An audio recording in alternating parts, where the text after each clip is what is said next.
Good morning guys! For today's video, andito na naman ang yung lolang pasaway. O diba yung nanay, nagluto ako dito na ang pagkain namin ng pang-almusal ng aking anak. Just go po for the hard-earned na naman ng lola mo. Diba for the pakit. Ito naman ang aming uulamin ngayon talaga.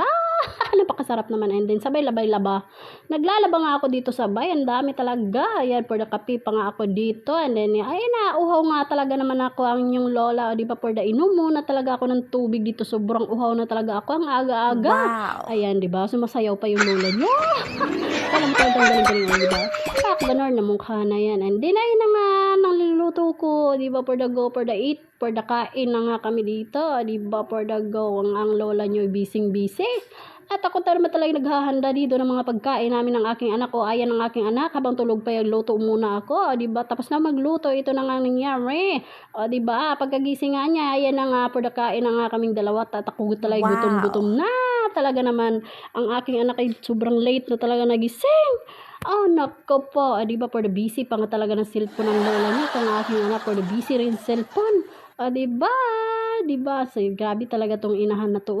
Puro cellphone na lang ang inuuna. Itong anak naman ay nagugutom na. Diba? Joke lang. And then, natapos ko na nga. Dahil nag-workout na nga ako. Ang aking anak, inagawan nga ako sa aking anak dito. Tapos ko naman anak, tama na.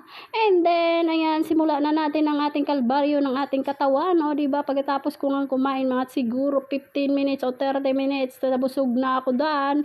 At ayan na nga, for the walking nga naman ng lola mo. Diba? For the exercise. Nga rin akong ginabuhat din sa balay. Pag magkuhan mo, exercise na mo, maglabaw mo na makita na, diba? Nag-exercise na dahil ko. Diba? For the go, for the end. Pagpagsinsyahan nyo na ng aking katawa talaga, for the ano lang naman. Yan lang naman talaga ang ginagawa ko dito sa bahay. For the workout lang tayo dito sa bahay. Samtang gusto mong magpaliit sa iyong tiyan. Ganyan lang. Ito naman ang aking anak. Napakakulit. At ayan na nga, for the go. Ayan, kitang-kita ang aking anak. Diba? Sis ko po naman ang lola niya. Habang naman ako'y nagpapatuloy dito ang aking anak. For the sayaw na nga siya sa akin. For the gulo ay hindi ko talaga napagulo. And then, pagkatapos ko mag-workout, ito na ang ginagawa ng lola mo. Diba? Tulog naman na ang aking anak. O, ayan. For the tupi na ako sa mga damit ko kasi alam nyo na.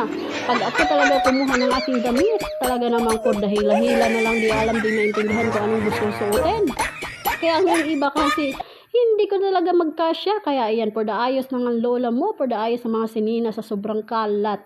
Napakadami naman talaga ng aking mga damit yan. For the pass na lang tayo para mabilisan na tayo mag-voice over. Diba? Pagpasensyahan nyo na yung voice over ko na medyo may maingay kasi ang aking anak medyo gumising na. Nagkinaguriot nga habang naman ako ay nagbo-voice over dito sa labas.